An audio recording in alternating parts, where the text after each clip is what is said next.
What's up, everybody? Noah Kisser back here for my review of the brand new Netflix film We Have a Ghost. After Kevin finds a ghost named Ernest haunting his new home, he becomes an overnight social media sensation. But when Kevin and Ernest go rogue to investigate the mystery of the latter's past, they become targets of the CIA.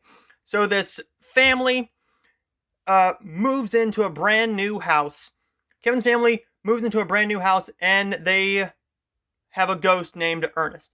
Kevin and Ernest become friends, and as soon as his family finds out, his father, played by Anthony Mackie, takes it over the top. He becomes greedy, and he becomes a very unlikable character, basically banking off of Ernest's fame.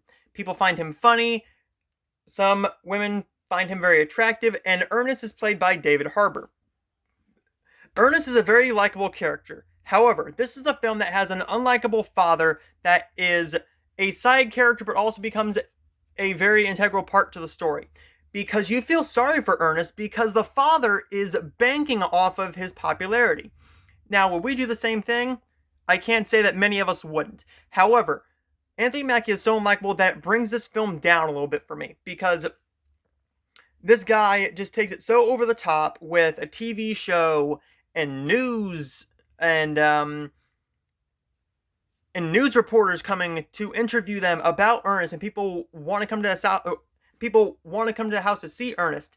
That brings some comedy. However, most of the comedy is very unfunny and over the top and just not well done.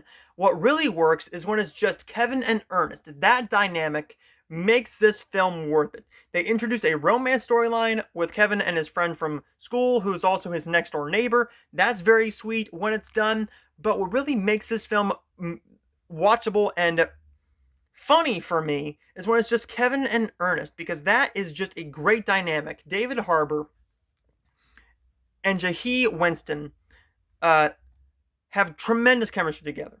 The comedy when they are on screen just works. And some comedy teams do have that. You have to have a dynamic. And yes, I know a lot of people didn't find this film funny. And yes, is this film a little overlong? Yes, and I'll get into that in just a little bit. But I enjoyed this film because I was going in expecting a mediocre comedy. And what I got was a charming film that has heart. It explores the past of the ghost. It explores what killed him. You bring in a mystery aspect to it. You bring in an emotional aspect to it with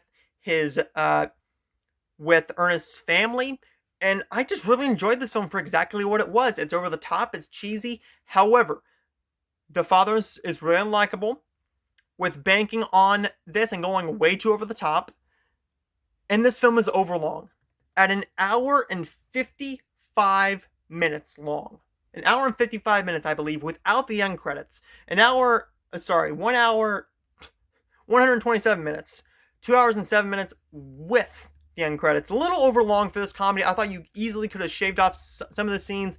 Some of these scenes do go on a little bit too long. I don't think you needed the girlfriend character in there, or the character who becomes the girlfriend in here all that much, because she kind of adds in moments that are sweet and funny, but also building a friendship with Kevin, because he's new to the area. He doesn't know anybody in the neighborhood, so you got a friend now. When him and Ernest are on screen is where this film works. Everything else is just fine. I'm going to give We Have a Ghost a B-. I enjoyed this for exactly what it was, and I cannot wait to see what Christopher Landon does next.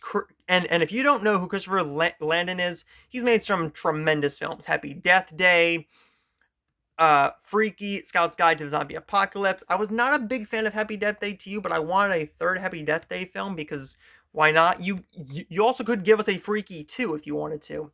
I think that'd be a very intriguing idea. But there's my review of We Have a Ghost, and I will see all of you guys next time.